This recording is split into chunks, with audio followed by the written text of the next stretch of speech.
Hello, everyone. We're live. Hi. I am Yolanda Harper with Harper Therapy, founder of Harper Therapy. And Jennifer Schapp and I are here today. We are sharing some tips every day on our Harper Therapy page.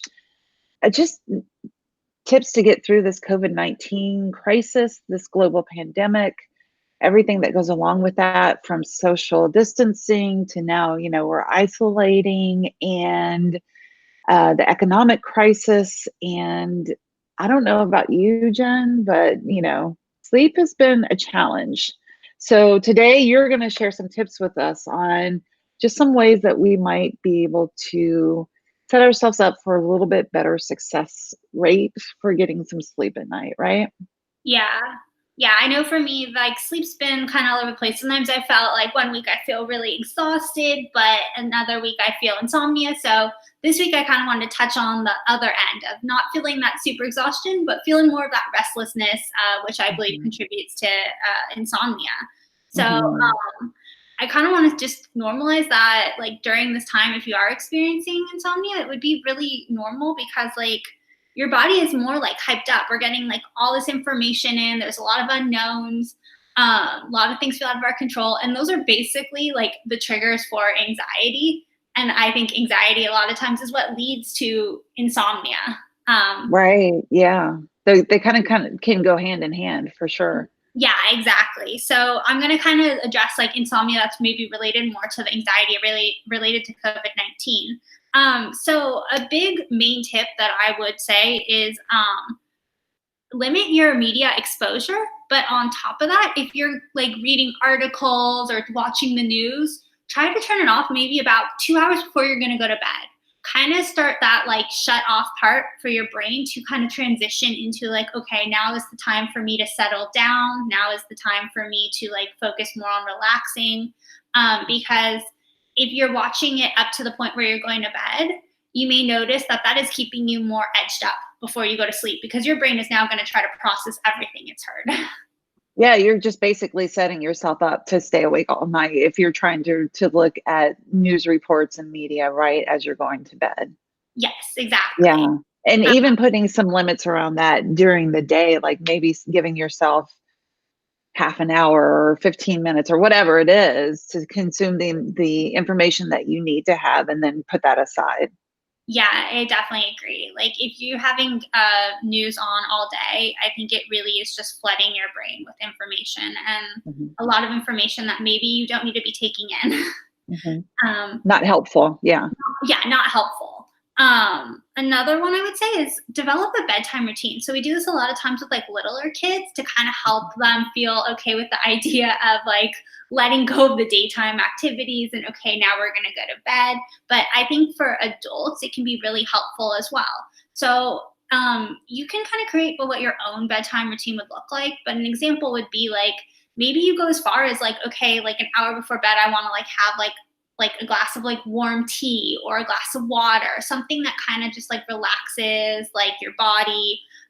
You can go to like, all right, I turn off the TV an hour before I start transitioning into reading. Maybe I start like a skincare routine, anything Mhm. that kind of just slows down your system, slows down your Mhm. brain, and it will kind of help your brain like adjust from okay, this is like when I'm being productive to this is when it's time for me to settle down and just feel relaxed.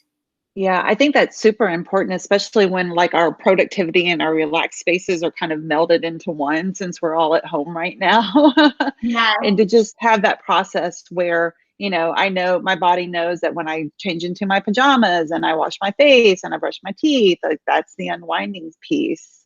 yeah, And I just want to add too, because having a cup of tea or some water, that's a great tip. And one of the things that we want to recognize too is like a lot of us will have a glass of wine or some alcohol to unwind, and that isn't necessarily helpful because our bodies process alcohol as a poison. And so if we're using the alcohol to calm us down, it does kind of calm the body, but then we get that rebound further in the night, and so we end up waking up if we have too much to drink. So it's kind exactly. of the opposite effect. Yeah. Yeah, so like if a glass of wine, which I know is really common, is your choice, like maybe trying to mix it up with like incorporating some tea, because yeah, I think that sometimes alcohol can impact the quality of sleep that we're getting as well. Totally. Yeah. Yeah. And you can even add like maybe you want to do like your own, if you're like pretty good at like doing your own like progressive relaxation meditation, you could do that. Or I love the guided ones to do before bed. They Hmm. have ones like where they tell you stories as well, like relaxation Hmm. stories. So I love to incorporate that as well to just like kind of settle the nervous system and just like kind of go to that, like, because I sometimes need a little bit of extra help in terms of brain to body connection. And I think that's great to incorporate. Yeah, that's a great tip. Yeah, there's a reason that those apps and those, those bedtime stories and those things are so um, popular because they're so helpful. Yeah, and, like, to kinda touch the base of what you said is, like, we're in our home all day. Like, this is now Hmm. our work, our sleep, our play space, and I know Hmm. some of us don't have the luxury of maybe having a house. Like, I personally live in an apartment. Some people have to live in a studio apartment and, like, so Hmm. there's less space. But if possible, try not to do work from your bed. Try not to watch Hmm. TV from your bed, especially try not Hmm. to watch the news or read news articles from your bed. Don't I want Yeah. you to pair your sleeping situation with like work or with like higher Hmm. stress type images, because when you go Yeah. to bed now your brain is pairing, oh, bed equals stay up and do work, bed equals Right. corona information overload.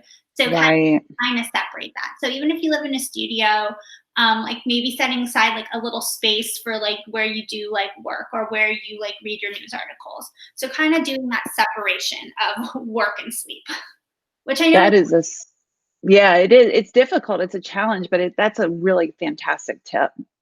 Yeah.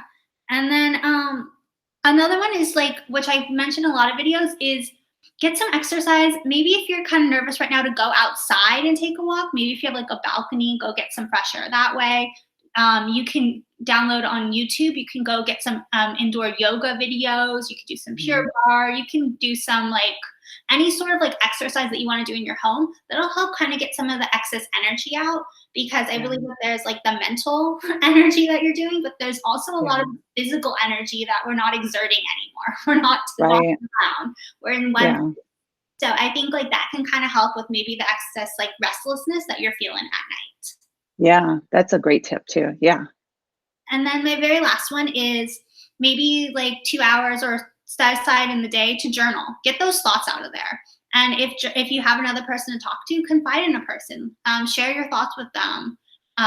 Take that time to kind of process maybe any anxiety or fears or ruminating thoughts that are occurring. Get them Yeah. out of your brain, so that when you go to bed, it's not going to be that's the time where your brain's like, all right, like we've been avoiding these thoughts all day, so let's Yeah. think about them now, because that's what. Now's the time to do it. Yeah. Yeah. So whether that's a friend, a family member, a spouse, a partner, a therapist, those are all some great options. Yes. Yeah. Yeah, that's really important. And I would also add too, like if you're in bed and you don't fall asleep within the first 15 to 30 minutes, get up.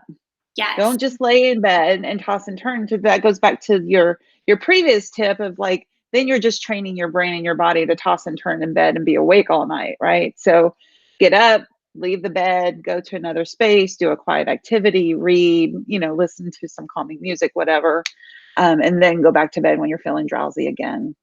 Yes. Yeah, I love that. That's a great tip.